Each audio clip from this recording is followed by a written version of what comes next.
Welcome, everyone, to the Aspen City Council regular meeting of, we have an extra echo, of February 10th. We are going to get started right away. So, Nicole, will you call the roll, please?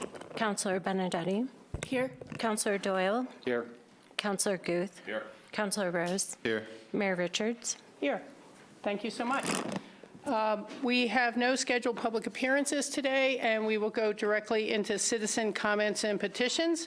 Are there members of the public here today to address council? Who would like to go first? Tori was here first. Tori, you were here first. Come on. We got 3 minutes. Just introduce yourself for the record, as if we all don't know. Mayor and council, my name is Tori. Thank you for giving me a little time tonight. A couple items. The first one, I wanted to talk to you about the mental health fund. You all might know that Headquarters, the organization that was distributing the mental health funds, has called it quits. And so that mental health fund is seeking an avenue for distribution. For those of you that don't know, the mental health fund is donated to by the Community Foundation.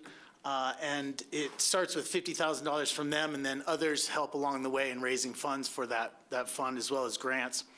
They distribute about $200,000 a year for direct mental health services, right? So somebody who's in the community that needs to see a counselor or talk to somebody can have that available to them. I've been talking around the community and trying to make sure that this mental health fund can continue to go on. And luckily, the county is also involved in these conversations, as is the hospital. And at this time, I just wanted to come to City Council and, as you have in the past, supported the mental health fund out of the tobacco tax or other revenue sources.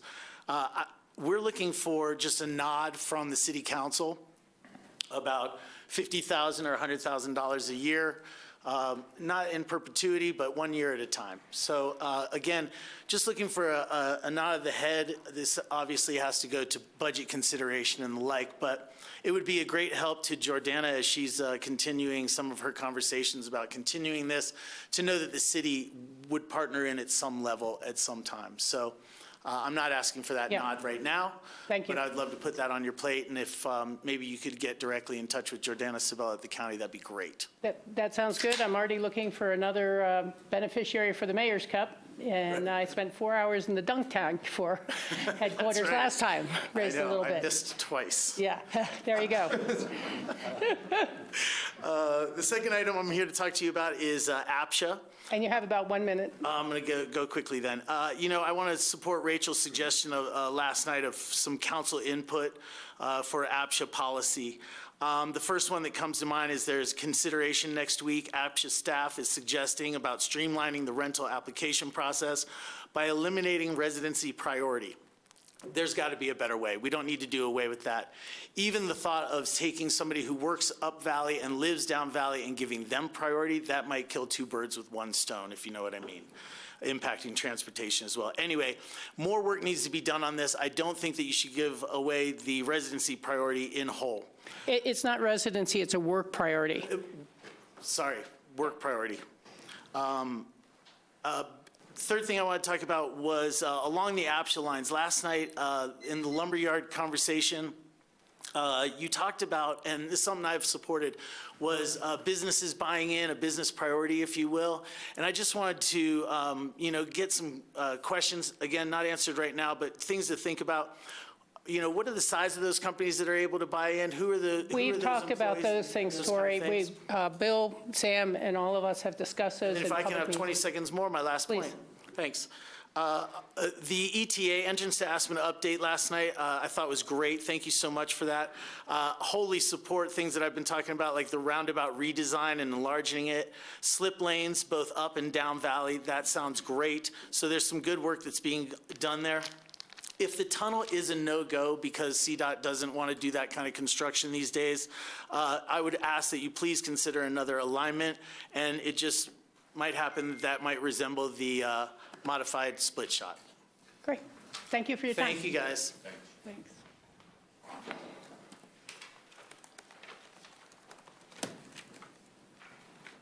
We'll give you an extra minute too, Gary.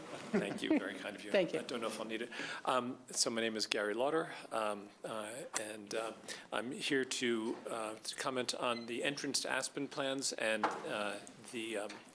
I'm recommending that the city continue to analyze alternatives to the preferred alternative, since the alternatives were never properly evaluated. So the preferred alternative was designed originally to maintain the traffic congestion in order to get more people to take public transit. Maintaining congestion should not be an objective, should not be acceptable.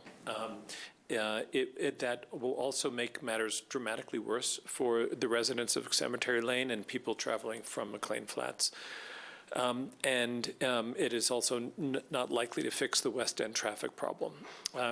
If the town is relying on the results of the survey that was done of the public, that survey, the information sent to everybody was inaccurate and misleading, although probably not willfully misleading, but it was just very, and in general, it should be expertise and analysis driving this rather than the public's opinion on what might work. The Transportation Coalition did not evaluate alternatives to the preferred alternative, and Jacobs Engineering did evaluate some alternatives, but not the ones that I think would actually fix things. I have offered to make a donation to the city to do the proper analysis, and the city's declined that offer. I offered to pay Jacobs to do that analysis on behalf of the city. The city has also turned down that. I am now looking into hiring my own traffic engineers to do it. This is not the way things ought to be. It is really the job of the town to do this. And given the millions of dollars per year of people's time that's wasted in traffic, and also the enormous adverse safety effects of the current congestion situation, this really should be, a proper analysis should be done. That's all I have. Thank you. Thank you. Thank you for your time and interest in this. Thanks. Are there any other members of the public here to speak? There being none, I will close the public comment section of the meeting, and we will move on to council members and mayor's orders of the day. So who would like to start with that?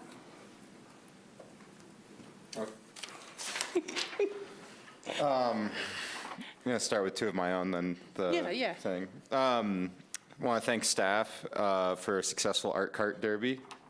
Always one of my favorite events. He's burying the lead. He got first place. Yeah.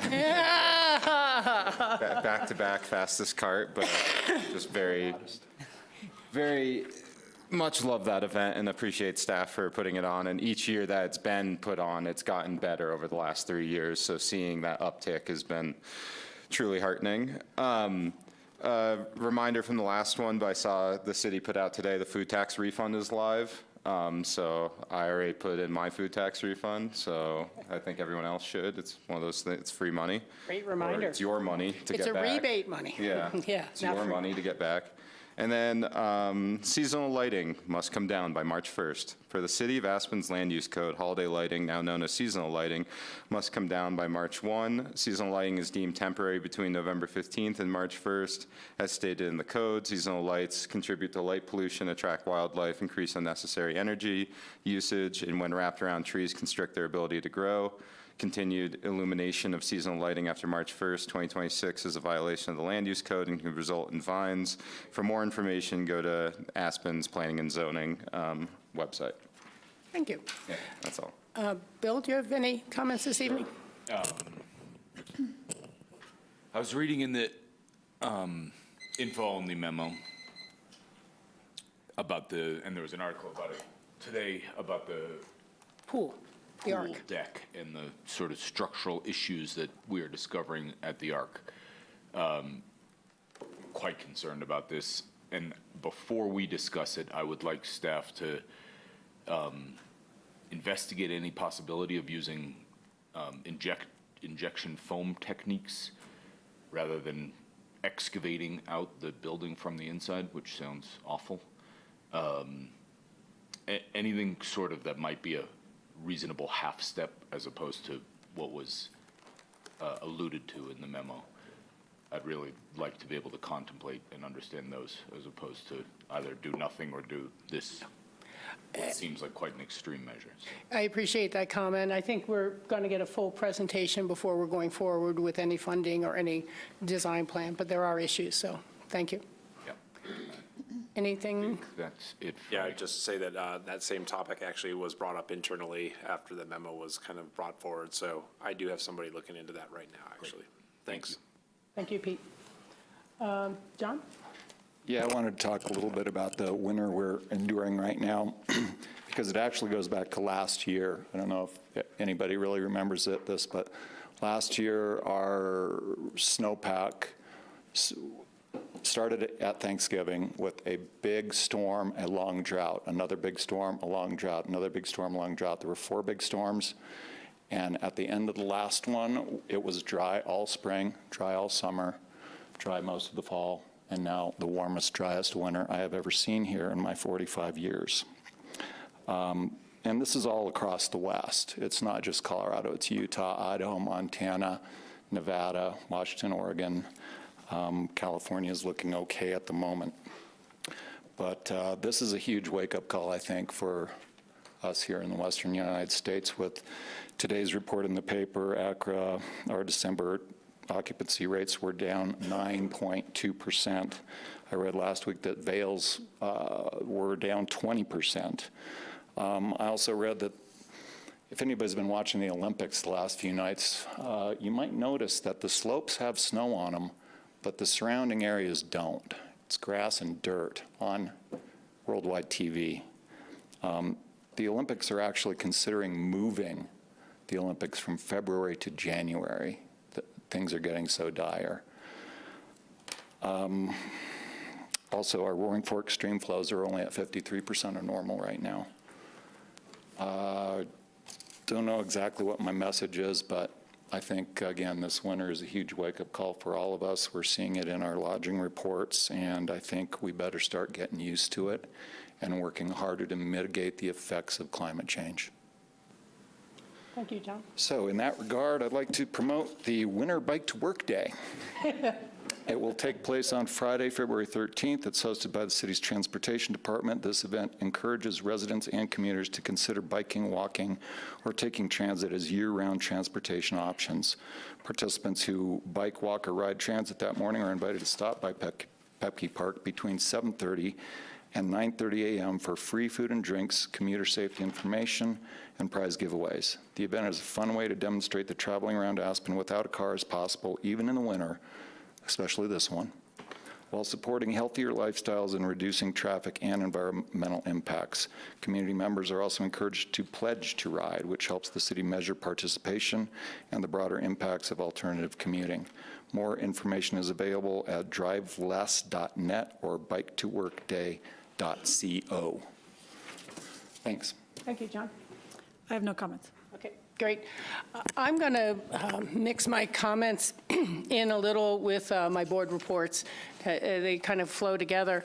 I went down to Denver for the Voices of Rural Colorado event that's hosted by Club 20 and the Western 20 counties of the state, and a group called Pro 15, which is 15 counties on the rural fronts range of the state.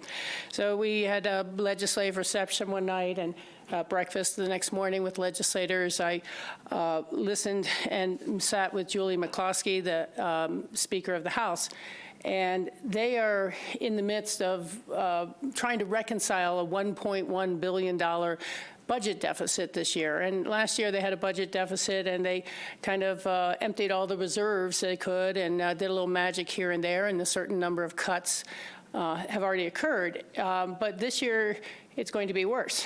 And they're getting their next economic update in March to then determine a budget for the coming year. Given the occupancy reports and the damage to the ski industry this winter, it affects everything as far as hotels near DIA and across the state. So I'm certainly anticipating further cuts being required. We're hoping they're done judiciously. But some of this, at the end of the day, is a result of Tabor and years of Tabor. But as another issue I wanted to kind of bring up, I don't know if we can really see it, but there's a website coming up for a citizen initiative campaign, Restore Our Roads, no new taxes, coming in 2026. And they're already out collecting signatures. It's interesting because they would like to reallocate all the general fund revenues from sales tax that have any relationship to automobiles, cars, windshield wipers, oil, fluids, repairs, service, anything that collects sales tax there, and pull it out of the general fund and put it into roads only, specifically roads only, no mobility, no mass transit, nothing like that. I have supported personally every effort to raise additional revenues for CDOT in the past, whether it's a gas tax or income tax or different proposals. This proposal, though, is a Rob Peter to pay Paul proposal because it pulls another $300 million plus in the first year out of the state general fund and will mean additional cuts to K through 12. I was able to ask the speaker, well, where will this money really come from that is funded currently by the general fund in a diminished fashion? And it's things such as mental health services, Medicaid reimbursements to providers from rural hospitals, K through 12 schools, and higher education, the courts and judiciary throughout the state of Colorado. So I'm totally in favor of funding additional revenues for CDOT and move our traffic and transportation issues forward, but I am not in favor of taking it through K through 12 schools. And I unfortunately feel that a school district like ours, which will be able to say, hey, look, they just gave them $9 million a year in sales tax. We don't have to worry about cutting those high cost of living schools anymore. We can cut them. But it's something that we need to be aware of, that it's a little bit of deceptive advertising to kind of say no new taxes, but we're going to get $300,000 for roads without telling you, the public, where it'll come from. And when I asked the question of the presenter, who comes from the 76 campaign group, as in 1776, and Lauren Boebert's former campaign manager, was, well, that will be up to the legislature to decide if it passes. So we won't know what we are voting to cut or to kill in terms of programs until after it passes. And my final word on that is, being that 15% of the population lives on the West Slope and 85% of the population lives in the Front Range, it's very unlikely that there would be much return of any of that money significantly to West Slope highways.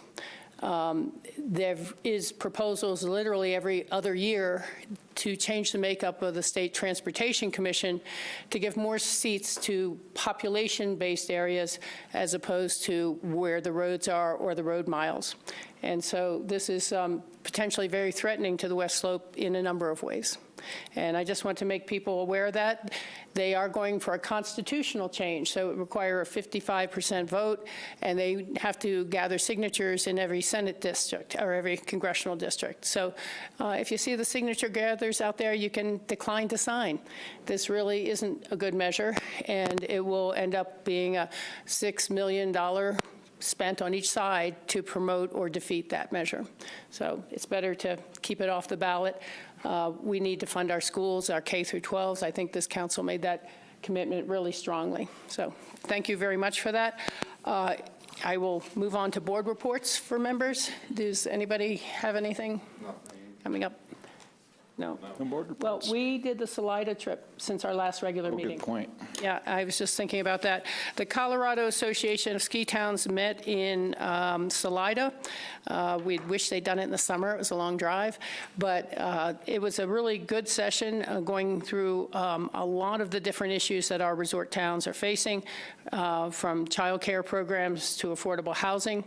And one of the neatest aspects of the presentations there were we were able to go on site to where they are laser jet printing or jet printing homes.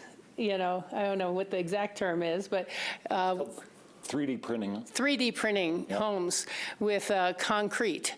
And they were fascinating structures, had a neat little interior pattern to them, but you could drywall over that if you'd like to. And they're very fire resistant, and that was kind of interesting. They put a metal roof on afterwards and all the normal fixings. They really aren't able to go up more than 1.5 stories. We saw one with a second floor, but not for density that a community like ours needs to build. But it was a cool for other communities that have better land mass than we do to see the decrease in construction costs, that they're running at about 35% over traditional stick-built or even modular construction. And if you'd like to fill in on some other. Yeah, I'll add to that. I want to comment that CAST has an award called the Golden Plunger, which it's awarded to the community that has dealt with the most crap. And it was awarded to Telluride this year because ski patrol strike and resignations and low snow year, et cetera. I'd also like to comment on the 3D houses. It was mind-blowing. It was really, really cool. These were 1,500 square foot houses that they could print in 6 days with a team of, I believe it was 6 people. Yeah. So labor costs are way down, and that's, again, 100% fireproof. They're designed to last 100 years. Can't really remodel them so much because they're made out of concrete. But I think it's a super good value, and I think if I was younger, I'd want to get involved in that technology. Yeah. You never know what a presenter is elaborating on or maybe exaggerating, but they seem to feel that they would be printed by AI within the next 6 to 10 years and not even need the personnel. Mm-hmm. So fascinating stuff. And that does it, I believe, for our board reports. There will be a RAFTA meeting on Thursday of this week as well. So we now would go on to the consent calendar. And Manager, did you have any comments or agenda changes? Sorry about that. I wasn't looking at my Nothing sheet. consequential. Thanks. Okay, thank you. Let's see. The consent calendar today is a little easier than usual. We have resolution number 21, series of 2026, the Parks Office remodel contract for office furniture with Source OT, and the draft minutes of January 27th's meeting. Is there a motion to approve the consent calendar? So moved. Seconded. Seconded, okay. Nicole, will you call the roll, please? Counselor Benedetti? Yes. Counselor Doyle? Yes. Counselor Guth? Yes. Counselor Rose? Yes. Mayor Richards? Yes, thank you. We have no notice of call-up, and we do have a first reading of ordinances. This is ordinance number 1, series of 26, the addition and deletions to Title 26 in support of larger changes to banners and flags. Then the next one is ordinance number 2, series of 2026, additions, deletions, and changes to Title 21 and 29 in support of changes to banners and flags. And ordinance number 3, series of 2026, banners and flag fees update in Title 2. I will just express that these are all different sections of the code dealing with the same manner, and so they all have to be changed, but we will be listening to the presentation for all 3 at once, and when it comes forward later at second reading, we will again take them in a group as one. So if you would like to explain these for us, and then we'll go into first readings. Absolutely. Good evening, Council. My name is Lorena Vargas. I am the Development Services Analyst. Yeah. And with me today we have... I'm Haley Rodell, Deputy City Engineer. And my name is Tilly Pines. I'm a planner in community development. Great. Thank you for being here. You may want to pull your microphones a little closer. Thank you. As Mayor Richards says, we will be presenting these 3 ordinances together as they all pertain to the banner code updates. This is a joint effort with engineering and community development. When we talk about the banner program, we want to take a note that it includes the light pole flags, and the light poles are located down Main Street as well as in the downtown core, and there is an availability of 30 light poles to accommodate these flags. The banner program also includes the banners over Main Street, located on Main Street and 3rd. And this installation can accommodate either 8 single-sided banners or 4 that are double-sided. So this process has been a coordinated effort between the engineering department and the planning team. Here is just a brief overview of our process timeline. The first step in the code amendment process is a policy resolution. While engineering does not require a policy resolution to amend their code sections, Title 26 requires a policy resolution to formally open the land use code. So in last September in 2025, Policy Resolution 118, Series of 2025, was adopted by City Council and gave staff formal policy direction to amend the sign code in Title 26. In October, engineering presented their proposed banner fee updates during a council work session and received support from council on these updates. In January of 2026, so just last month, engineering conducted public outreach on the banner program and received feedback from all existing applicants. Earlier this month in February, engineering finalized their Salesforce application to reflect these proposed changes. Today, we're at the first reading of Ordinances 1, 2, and 3, Series of 2026. And if approved, community development will conduct public outreach throughout February. And the next month in March, we anticipate these ordinances coming to second reading in front of you all. Thank you. So the first of 3 ordinances, Ordinance 1, Series of 2026, removes 2 subsections within Section 26, 510, 120, policies regarding signage on public property. And these are relocated to engineering titles of the municipal code. The 2 subsections proposed for removal and relocation are Section 26, 510, 120C, banners and flags on Main Street light posts, and Section 26, 510, 120F, signs across Main Street at 3rd Street. These sections regulate signage within and across the right-of-way, and these processes are already managed by engineering, so we found it appropriate to relocate these subsections to the engineering titles 21 and 29 of the Land Use Code. Relocating these subsections to the engineering code improves coordination and communication across city departments and with external organizations, including the Colorado Department of Transportation, CDOT, which maintains and manages Highway 82 and Main Street through Aspen. All right, so ordinance number 2 takes that language from Title 26 and places it in the more appropriate Title 21, street, sidewalks, and other public places. Ordinance 2 also adds language to Title 29, the engineering design standards, and creates a formalized banner standards document. Our banner standards will operate in the same manner that our engineering design standards operate. It's a standalone document outside of the municipal code codified by the code, but we're able to update it in a more timely manner. As explained by Haley, we will be adopting a banner standards to live outside of the code, and it may be a new change to have this information outside, but the changes made to the banner program are very minimal. We will be changing the material of the banners across Main Street to go from vinyl to mesh to help with the structural strain of the trees. We will also be shifting to single-sided banners only to maximize the availability, and we'll also provide clarification on ownership so that we are in compliance with the Colorado Revised Statute, meaning that once an applicant has the banner displayed across Main Street, they are conveying ownership to the city of Aspen. It'll also help with the migration of Salesforce, which will be a new platform, and we want to provide clarity on directions and instructions on how to use this new platform, as well as the new payment options that will be available.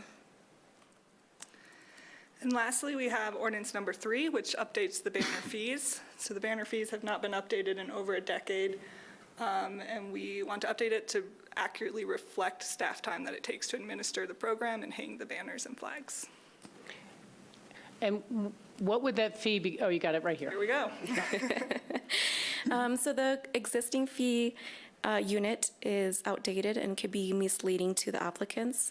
Our new proposed fees would clearly apply to one single-sided banner or one full set of 30 flags for a one-week reservation. The prices would change from $540 to $1,200 for the flags and $63 to $150 for the single-sided banners.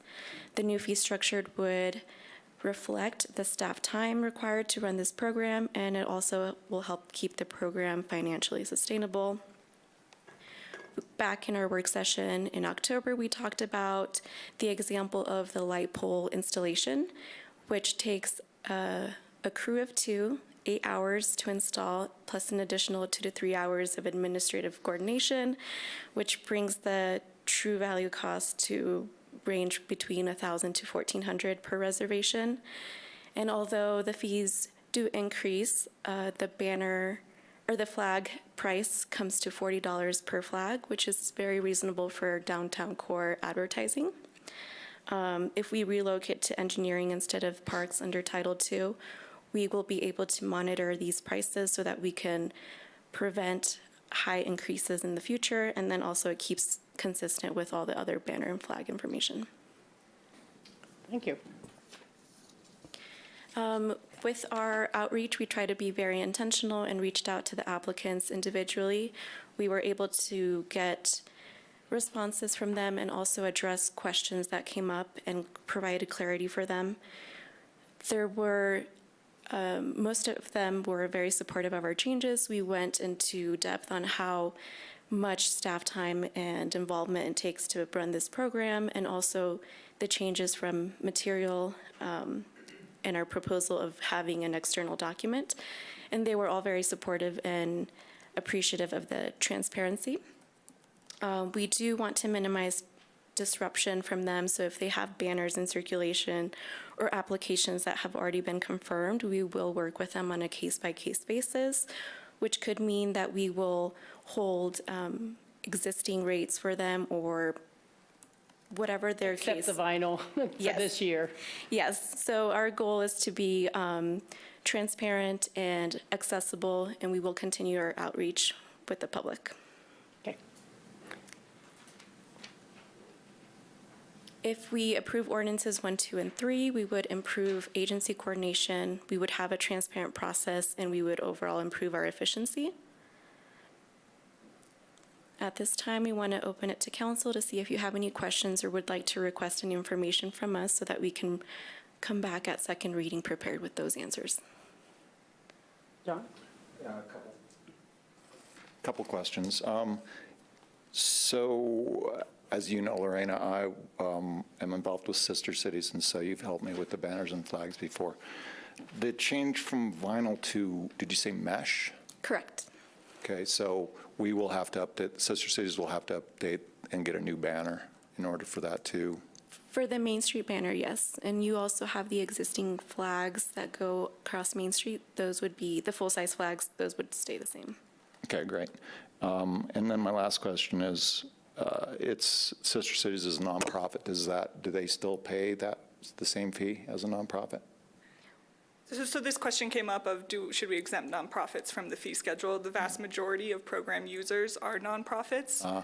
So we felt that these rates kept in mind that we are serving in nonprofit organizations, and so they're reasonable even for nonprofits. Understood. No, I think it's work that's being done and should be remunerated.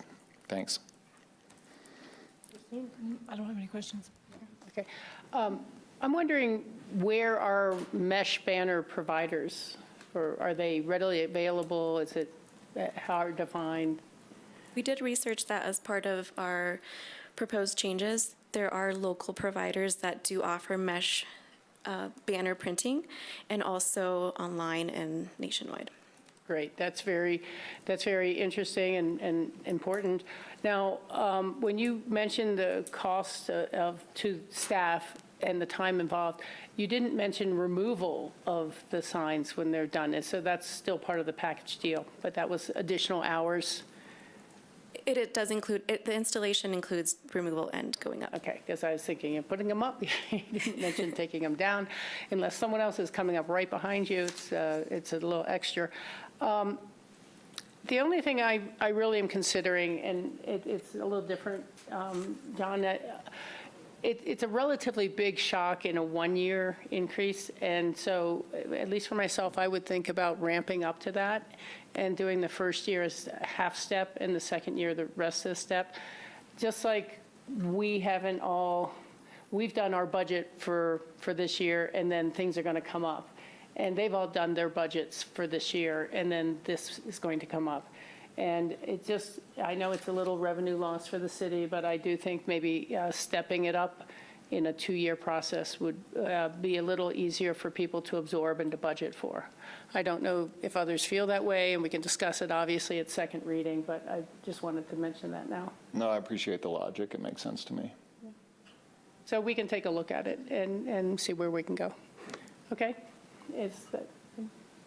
So is there any other questions, or would like to request Nicole to read each of these? No questions. I'm happy to move to read all 3 of these ordinances. Okay, is that a sufficient motion? Is there a second? I'll second. Okay. So we have to have the vote. Counselor Benedetti? Oh, sorry. So she was reading. Go ahead. Counselor Doyle? Yep. Counselor Guth? Yes. Counselor Rose? Yes. Mayor Richards? Yes. Ordinance number 1, series of 2026, an ordinance of the Aspen City Council adopting amendments to the land use code related to Chapter 26.510, signs for the purpose of relocating 2 subsections within Section 26.510.120, policies regarding signage on public property to Title 21, streets, sidewalks, and other public places, and Title 29, engineering design standards to provide engineering oversight of signs in the right-of-way. Ordinance number 2, series of 2026, an ordinance of the City Council of the City of Aspen, Colorado, amending Municipal Code Title 21.37, streets, sidewalks, and other public places, flags, and banners on light poles and across Main Street, and amending Title 29, engineering design standards to include standards for banners and flags on Main Street, light posts, and signs across Main Street at 3rd Street. And ordinance number 3, series of 2026, an ordinance of the City Council of the City of Aspen, Colorado, amending the municipal code of the City of Aspen to adjust municipal fees included under Section 2.12.051 and 2.12.080 of the municipal code. Okay. There we have it. Would anyone like to make a motion to approve on first reading? So moved. Second. And that is all 3 of the ordinances on signs and banners. Very good. Will you call, pardon? So great, so efficient. Well, we don't normally have 3 right in a row like that. But, Nicole, will you call the roll, please? Counselor Benedetti? Yes. Counselor Doyle? Yes. Counselor Guth? Yes. Counselor Rose? Yes. Mayor Richards? Yes. Thank you very much. We have no public hearings this evening. We have no action items other than the selection of the tenant for 455 Rio Grande Place. This is not a public hearing. This is going to be a council discussion. And if we have any pre-meeting comments that need to be made, this would be the time. Yeah. So I think Kate will sort of talk about it in more detail, but after a lot of thought, given the potential conflict that I raised at the last meeting on this, I think it's in the best interest of the community that I bow out of this discussion. I don't want any perceived conflict at all. My hope is for the best fit for the community. And I think we have 3 great options here, and I have all the confidence in the world that the 4 of you can select a great option for us. So I'd like to participate in it. I know that it's important for the community, but I don't want this to be about me. I want it to be about what the best fit for the community is, and I don't want to detract from that. Thank you, Bill. That means a lot. Kate, would you like to elaborate at all? Thank you, Mayor. On February 2nd, 2026, City Council conducted interviews of its 3 finalists in the selection process for the lease of restaurant space located at 455 Rio Grande Place. During the interview of 520 Grill, Councilmember Guth voluntarily disclosed that 520 Grill currently leases space in a building for which he sits on the HOA Board of Directors, and the HOA entered a lease with 520 Grill for 520 Grill's use of common space area for storage purposes. At the time of his disclosure, Councilmember Guth did remove himself from the room and did not participate any further in those interviews. Due to Councilmember Guth's membership on the HOA board and the HOA's relationship with 520 Grill, he is recusing himself from voting on this matter, and that is appropriate under our Chapter 2 ethical rules. So he will need to leave the room and not participate at all in the vote on this issue. So thank you. Thank you, Bill. It's far, far better thing we do sometimes than we think we will have to, but I appreciate that. Great. Well, again, we're having no public hearings. We have seen incredible number of community responses interested in different aspects of this choice, supporting one restaurant or another. We've gotten emails, we've seen the newspaper articles. We've had a sufficient public comment, so to speak. And these are tough choices for all of us. Bill said it well. These are excellent contenders, and we all perhaps have our own internal logic about what will make the best, but we've done some in-depth financial review of the companies, and I don't know that there's, quote, a wrong choice, but there probably is a right choice. And I think the one thing for us all to bear in mind is each one of the restaurants that we did the presentation with had said, this is a risk for us. This is a risk with what happens with our economy. This is a risk with attracting new people to a different location. This is a risk in a general, what may be a down economy, whether it's just the snow this year or it's something larger brewing nationally, we don't know. And so I'd just like to thank all the applicants for having taken a step forward and taken a risk and put their names and their interest out there for our consideration. I think the other thing that is in the back of some minds is that it would be great to see when the Armory is open that we can really have spots for more people and more of these really good locally serving interesting food spots to prevail. I don't really have a particular method for us to, we're not going to do secret ballots, I don't think. I think if we'd like to go across the table, whoever would like to go first and say what their first choice is. And we'll see if we can reach a majority and reach hopefully a consensus of all four of what will be a good choice. Do you look ready to go in? I'm ready to go, or but I anybody want to can? offer first to John anyone. or Christine if they want it. Okay, go for it. Yeah, to echo a lot of what Bill and Rachel just said, I think all three were incredible. And for me to make this decision, I weighed risk and reward. And I thought all the applicants provided much of the same rewards and were all incredible. I'm very excited, as Rachel said, for the Armory Food Hall because I do think Aspen has an appetite for a food hall, and I'm bullish on Aspen and that it would be successful when it hopefully opens in the summer of 2028. So with that said, my decision came down to risk, and I thought the least risky would be 520 Grill. So with that, I thought they had incredible community support. They got positive financial analysis from city staff. They came to us with creative ideas to increase volume and to be successful. I think they have incredible catering ability. I think they're kid-friendly, and I do think they have a great variety of food. I do want to just state just like some mini concerns, but I would have this about just about anyone, and it's just the nature we're in. I am always concerned about menu costs and affordability. You know, it's less expensive rent, but also it's not the same spot that you have now, so I know it could potentially be less volume, but I just wanted to say, and there's so many things up in the air that wouldn't necessarily sit well to reduce rent and to see menu prices go up when the rent is now 10 years. What year you paid for rent 10 years ago, as you stated in your interview.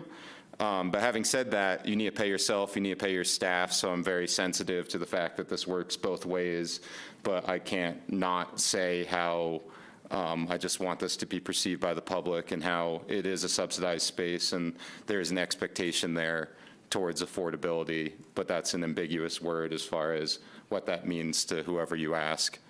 Other concerns I just really wanted to mention real quick is that I wanted to make sure that this didn't become like a bar or very alcohol heavy. Once again, I want you to be successful, but I just don't want that dive bar vibe for this space. But I do want people to have a good time, and I know different times of day bring different crowds, but I just still wanted to say it. And I also just, with Josh coming on and not being part of it, I just wanted to express a concern or a hope that Troy and May, that you stay on and don't drop off if you get this lease, because I think that's what the community wants and that's what we want, is for that local aspect to it where you've been successful, and I hope Josh brings something else to the table, and he seems very enthusiastic and creative, but just making sure that you don't drop off sometime in the first year especially, because that would just be an uncomfortable feeling. But having said that, again, I think all the candidates that put forward all had very similar rewards. And again, the only reason why I feel like I had to move 520 to the top of the pile was because I thought they were incredible, but I thought they were the least risky. I think having that established staff and that community support puts them in the best position to succeed, because no matter what we do up here at council, there's no guarantee that anyone we put in there will succeed, but I do think of the applicants we got and the 3 that we were down to, I think 520 has the best chance to succeed, and I truly hope that they do if the rest of the council agrees with me. Yeah. Thank you, Sam. Appreciate that. I will just add a small note to your comments because I think it's important. This next phase will be whoever is selected to begin contract negotiations with our city staff. And I think that concerns, certainly we've heard it at the Armory about, well, alcohol is a part of making your budget. But I think that something like just a beer and wine license, it saves it from becoming a dive bar. And I think that we may have not thought those things through as we were first talking about it, but I think that would be a consideration for our contract negotiations. And, we'll go on to others. Christine? Okay. Thank you to all the applicants again. Excuse me. This was an expedited process. It was intensive and it took a lot of time. So appreciate you all putting your names in. I've spent a lot of time thinking about this and listening to the community. And while I personally like all of these restaurants pretty much equally, I've really tried to think about this in which would best serve this space at this time. And I also would like to support 520 Grill for that reason. I think they're ready to serve Aspen now, and they've proven that they can successfully do it after 15 years in business. 520 suits this location the best. It complements the diversity of restaurants that are already surrounding the park and the variety of demographics we'll serve there. I think we talked a lot about the kid menu, serving families, being open and active during the park or during the summer. When restaurants close, we often say, what could we have done? And I think this is an opportunity for us to step in and help Troy get another chance at keeping his restaurant running in town. So I'm grateful that we can offer this, hopefully, if we all agree up here. I also echo some of the concerns that Sam has about the price points. I know that we are not good at setting menu prices or controlling what those should be on menus. But I would like to see some of those come down and be a little bit more affordable than what was proposed. And just as a point of reference, I don't think we'll make any decisions, but a burger and fries at Buck is $17 and a Wagyu cheeseburger at the Ajax Tavern is $31. So hopefully we can move to somewhere in the middle of that at this place or a little bit lower. That's my feedback for this space. Again, thank you all. Thank you. John? Nice. Thanks, everybody, for your comments. That makes, I'm not going to have to talk as long. First, I think Bill's point about kid-friendly, I think 520 is the best candidate for that. that point. I'd also point out, I agree with what's been said by my fellow council people. These are three, I think any of these choices would be a good fit. But Troy lives here. Troy and his family live here. They own a home here. He has a son who's in our public school. He is committed to Aspen. I think that alone speaks volumes. And he has a successful track record, not only at 520, but as a community member. And he's lived here long enough to know what works here and what doesn't. So I enthusiastically support Troy and May and Remy to keep 520 Grill operating here in town. Great, thank you.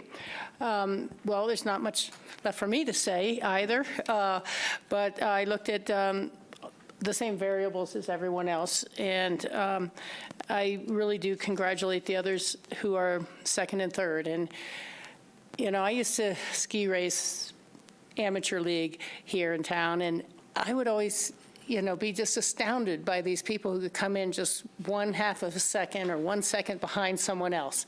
And you know they put their all into it, and it's always a hard run not quite getting there. So that's how I feel. I'm sorry for the other restaurants. I have eaten in their foods before and enjoyed them. But my choice would be 520 Grill as well. Kids, history, viability, and schedule. And also a diversity of the menu, that it's not just a burger spot. It has a lot of diversity for people who want to come in and have something different. On the concept we've all mentioned here is that it is a subsidized rent, but that's, you know, maybe a third of your cost or a quarter that you're able to bring down. You're not able to bring down your salaries for your employees in this very competitive atmosphere. You're not able to bring down, per se, the food costs to come in. You're not able to negotiate down your insurance and your workers' insurance and all these other fees. So it's not that a subsidized space is making up for all the other high cost of serving food anymore. But the comments that are being made here about trying to control costs, or at least find some menu items that can hit that need. We've heard it from the other applicants as well. It's like everyone loved to serve a $4 bowl of soup, but then you need to have 200 people come in for that $4 bowl of soup. And so it's volume and price is a dynamic. If prices are too high, you won't have the volume coming in, and you'll have to readjust things and continue from there. But even just starting the advertising of a new location and getting people to know where you're at and things like that, that takes a lot. I've always heard that when a new business opens, they should spend as much on advertising in their first year as they spend on rent. So not that these guys are a new business, but I'm happy to say the council seems unanimous in this choice. And I can't even pronounce that word well, usually. So I'd like to thank everyone for their time and their efforts, and our community for our efforts. We have given our directions to our manager, and that was our last action item for this meeting. We will then go into executive session and discuss a few items per the citation of our city attorney. Thank you, Mayor. Staff is requesting an executive session, and I just want to be clear, although Councilmember Guth is not in the room, we can't bring him back to vote on this particular topic, which is whether or not to hold an executive session, because we do need a 2/3 vote. So I would suggest we ask him to return to the meeting, and then I can go into my executive session. Okay, you go get him, and I'll go into my usual half of it. We will be having our executive session downstairs so that our grassroots broadcast people can lock up and shut down. We do not make decisions in executive sessions. We may give direction to staff to start pursuing things. But the decisions are all made in a public meeting, and we will be keeping records throughout the entire time.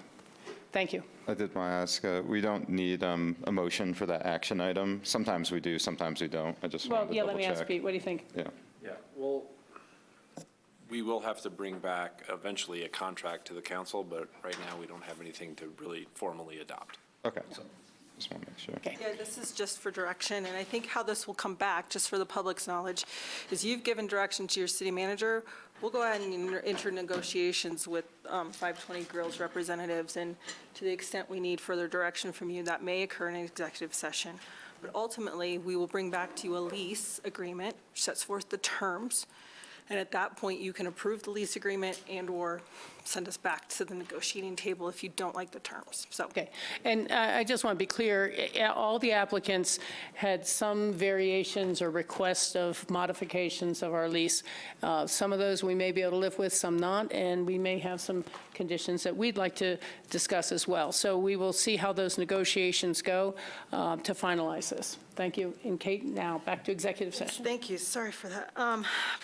Staff is requesting an executive session this evening pursuant to Colorado Revised Statutes, Section 24-6-402, subsection 4, subsection A, the purchase, acquisition, lease, transfer, sale of any real, personal, or other property interests, except that no executive session shall be held for the purposes of concealing the fact that a member of the local public body has a personal interest in such purchase, acquisition, lease, transfer, sale. To my knowledge, none of you have an interest that would conflict you off these particular discussions. Subsection 4, subsection B, conferences with an attorney for the local public body for purposes of receiving legal advice on specific legal questions. And subsection 4, subsection E, determining positions relative to matters that may be subject to negotiations, developing strategy for negotiations, and instructing negotiators. The specific items of discussion involve the following: the lease, transfer, or acquisition of real property or property interests, and contract negotiations and communications with counsel regarding such subjects. Due to market forces, negotiation strategies, and confidential demands of the parties involved, and necessitated by the subject of the specific legal advice, which further disclosure would be detrimental to the city's strategic position, the exact properties cannot be disclosed. We have not listed any addresses for those properties. The second item is a court case and potential litigation. It's district court case in Water Division Number 5, case number 2025 CW 3177, concerning the application for water rights of the Colorado Water Conservation Board, Public Service Company of Colorado, and Colorado River Water Conservation District in Garfield and Eagle counties. And we are currently have filed a statement of opposition in that case. So those are the two items that we are requesting executive session on, and the legal reasoning therefore. Yeah. Kate, one last thing for the public. What does it mean when you file an opposition? Why would people file opposition to cases? It's the only way. You can actually support a petition in water court and still be an opponent. So in water court, the option to participate in water court case is very broad. But if you're not the petitioner, to enter into that case, you file what's called a statement of opposition. So it doesn't necessarily mean that we're opposing the petitioner's request. We just want to participate. We would like a seat at the table to understand what is going on in that water court case and the evidence presented. Thank you for that. Yeah. Great. I would just note that we do keep a recording of these items, and that recording is held for not less than 90 days by the clerk's office. And I apologize, I have a terrible head cold. I'm right in there. But Do we need, yes, we need a vote to go into executive session based on the citations of our city attorney. So moved. Seconded.